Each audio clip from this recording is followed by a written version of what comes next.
Namaskar friends, the Middle East is in turmoil again. This time, the spark is not Gaza, not Lebanon, not Syria. It is Doha, the capital of Qatar. I am Tilak Divesha and you are watching The Great Game Reloaded. Do like, share and comment. On 9 September, Israeli drones struck a building in Doha. They killed 6 people, including relatives of Hamas leaders. They also shattered a myth that Gulf capitals were untouchable. Within hours, the Arab and Islamic world convened an emergency summit. Nearly 60 countries gathered in Doha. They condemned Israel. They called it a treacherous attack. But condemnation was not enough. They wanted something bigger. The summit triggered talk of an Islamic NATO, a military alliance of Muslim nations. An attack on one will be treated as an attack on all. And just 2 days later, Pakistan and Saudi Arabia signed a mutual defense pact. It formalized decades of secret understandings and hinted at something new, the Gulf under Pakistan's nuclear umbrella. 4 developments, one region, a shifting balance of power. So let me put it all together. Israel's strike on Doha, the Arab-Islamic summit, the Islamic NATO idea, and the Pakistan-Saudi Defense Pact. What do these developments mean for the Middle East? What do they mean for the world? And most importantly, what do they mean for India? Let's start with the spark. On 9 September, Israeli drones entered Qatari airspace. They struck a compound in Doha. Israel immediately claimed responsibility. Prime Minister Netanyahu defended the strike. His message to Qatar was blunt, quote, expel Hamas leaders or we will strike again, unquote. Qatar called it, quote unquote, state terrorism. Arab states condemned it. Even the US, Israel's closest ally, expressed unease. Israel claimed the target was Hamas operatives. Qatar said they were negotiators in town to discuss a US-backed ceasefire proposal. This was unprecedented. Doha is not just another Arab capital.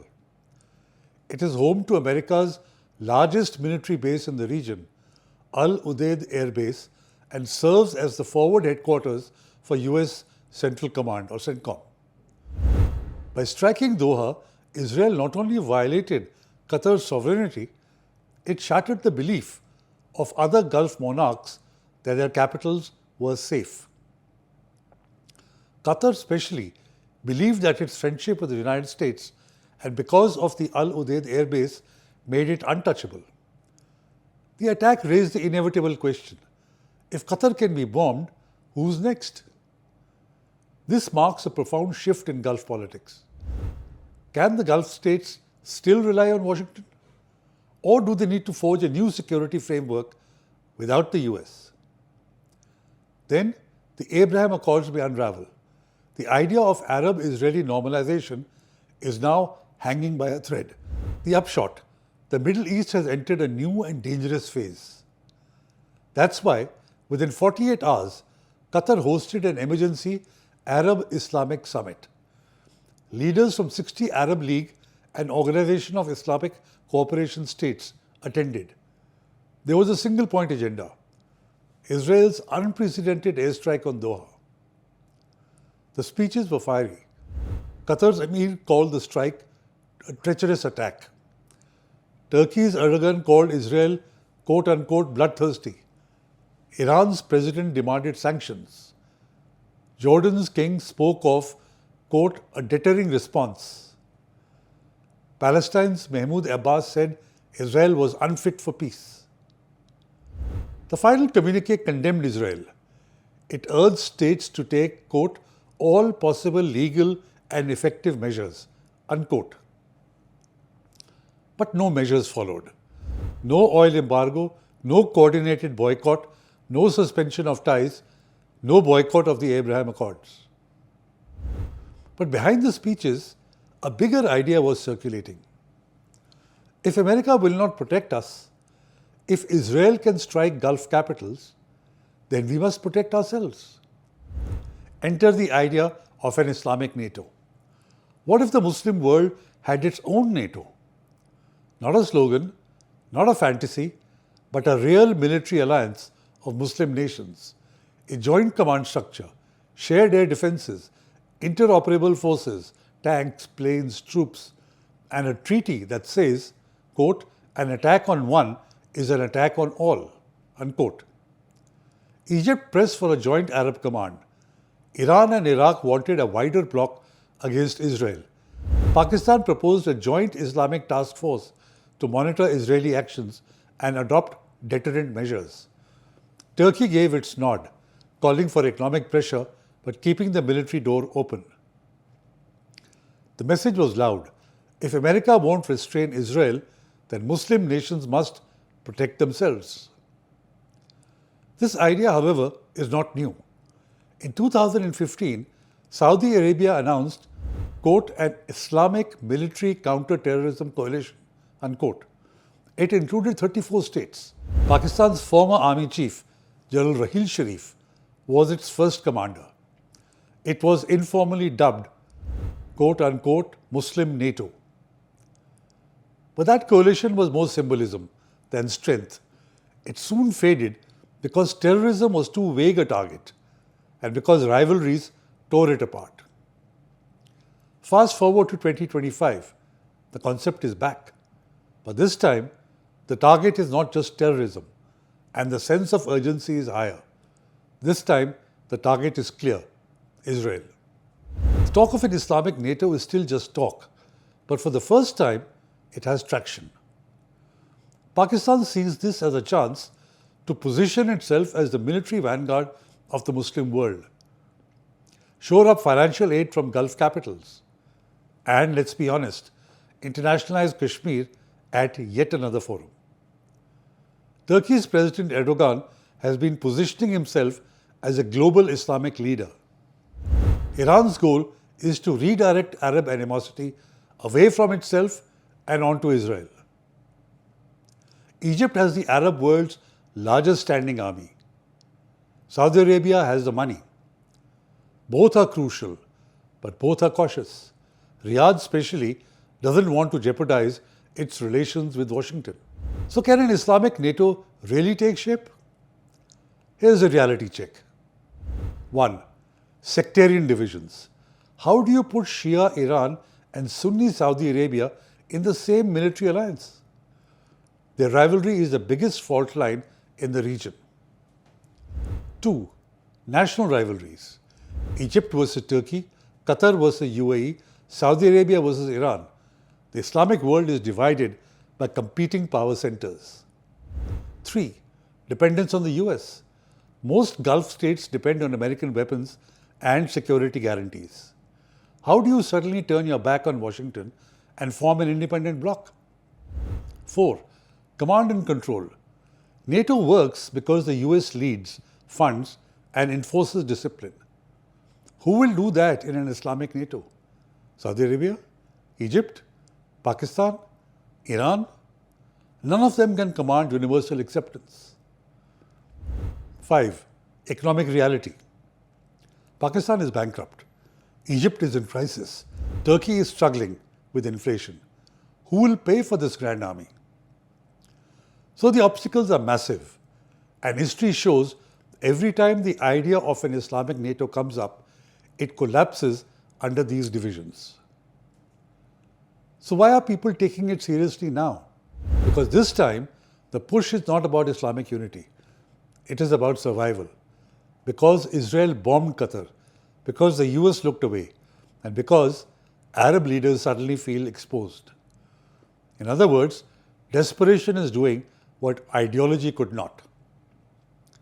When Doha, the host of America's biggest regional base, is not safe, every Arab capital feels vulnerable.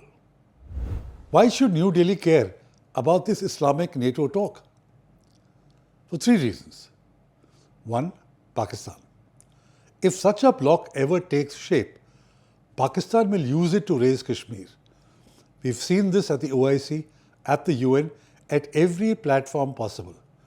And Islamic NATO would be another stage for Islamabad's anti-India rhetoric. Worse, if Article 5 applies, attack on one is an attack on all, Pakistan could try to drag the entire bloc into its disputes. Imagine a border skirmish in Kashmir being projected as India attacking an Islamic state. 2. Turkey. Ankara has openly backed Pakistan on Kashmir. During the hostilities in May, Turkey is reported to have sent personnel and technicians to Pakistan. Put Turkey and Pakistan together in an Islamic military pact, and New Delhi has reason to worry. 3. India's ties with Israel. India imports more than $2 billion worth of arms annually from Israel. It relies on Israeli technology for agriculture, energy, and cyber defense. India has also maintained a balanced position, supporting Palestine at the UN while keeping close ties with Israel. But in the eyes of an Islamic NATO, India risks being seen as aligned with Israel. So yes, this is not just about the Middle East. It has direct spillover effects for South Asia. But will there be an Islamic NATO? Unlikely in the short term. Too many divisions, too little trust, too many external dependencies. But perhaps we will see more military exercises, more defense coordination between Turkey, Pakistan, and the Gulf states, more symbolic gestures of unity? Yes, absolutely. And perception matters. Even if the alliance is weak, the very idea of an Islamic NATO will give Pakistan ammunition. It will complicate India's diplomacy, and it will force New Delhi to walk an even finer line between its Arab partners and Israel. But here's the interesting thing. Just days after the summit, one piece of that puzzle fell into place. On 17 September in Riyadh, Pakistan and Saudi Arabia signed a Strategic Mutual Defense Agreement, SMDA. While the agreement must have been in the making for some time, the timing may have been dictated by recent developments. Saudi Arabia, the Gulf's biggest power, Pakistan, the only Muslim nation with nuclear weapons, they signed a mutual defense pact. It says, and I quote, "Any aggression against either country shall be considered aggression against both," unquote. Pakistan's Ministry of Foreign Affairs said the agreement pledged to strengthen joint deterrence against any aggression. In other words, an Article 5 NATO-style clause. While details of how the pact will be operationalized is not known, it is important for 4 reasons. 1. It institutionalized decades of secret understandings. Pakistan has always been Saudi Arabia's security provider. Its troops protected Mecca in the 1960s. Its officers trained Saudi armed forces. It is believed that Riyadh bankrolled Islamabad's nuclear program. Now it is official. 2. It places Saudi Arabia, at least indirectly, under Pakistan's nuclear umbrella. Neither side admits it, but many believe it is implied. The use of the word strategic is a giveaway. 3. It shifts the Gulf security balance. For decades, Riyadh relied on Washington. Now it has a second guarantor, Islamabad. 4. It gives Pakistan, whose economy is precariously placed, the much needed financial space. This pact does not just bring two countries closer. It links the Gulf's wealth with Pakistan's nuclear deterrence. For Riyadh, Pakistan is a sword arm. For Islamabad, Saudi Arabia is the ATM. So this is a marriage of convenience. Saudi Arabia gets security, Pakistan gets dollars. What does this pact signal to the region? This pact strengthens Pakistan's claim as a security provider for Muslim nations. It would be interesting to see whether the pact could be followed up for Pakistan to enter into similar bilateral defense cooperation agreements with other Gulf states. So where does all this lead? The pact raises as many dangers as it promises security. 1. Nuclear ambiguity. If Riyadh is indeed under Pakistan's nuclear shield, this shatters decades of nuclear non-proliferation. It sets a precedent. Wealthy states can buy nuclear cover without building bombs. 2. Proxy conflicts. If Saudi Arabia clashes with Iran, Pakistan will be dragged in. That means South Asia's nuclear arsenal is suddenly tied to Middle Eastern rivalries. 3. Escalation risks. Imagine an Israeli strike on Riyadh. Does Pakistan retaliate? With what? Missiles? Nukes? This pact creates a fog of uncertainty that itself is destabilizing. 4. India factor. And yes, India must pay close attention. What is reassuring is that Saudi Arabia had informed India about the pact prior to its signing. So what happens next? 3 possibilities. 1. Symbolism only. The pact remains on paper, occasional joint drills, no real impact. 2. A real security bloc. Riyadh funds Pakistan's military modernization. Pakistan buys weapons from the US with Saudi funding. Islamabad commits troops to Gulf defense. The nuclear umbrella becomes an open secret. 3. Regional tinderbox. A clash with Iran or Israel triggers Article 5 of this pact. Suddenly, South Asia's nuclear arsenal is tied to Gulf wars. So here's the bottom line. These 4 developments tell us the old Middle East is fading. The age of American protection is ending. The Arab world is searching for new shields. But can they build them? Can rival states become allies? Can fragile economies sustain grand armies? Can Pakistan's nuclear umbrella really cover Riyadh? The answers are uncertain, but the direction is clear. The Middle East is entering a new era of insecurity. Because in the new Middle East, alliances are shifting, nuclear shadows are lengthening, and one miscalculation would change everything. Thank you for watching. Do like, share and comment. See you again soon with another topic. Until then, I am Tilak Devesha. Namaskar and Jai Hind.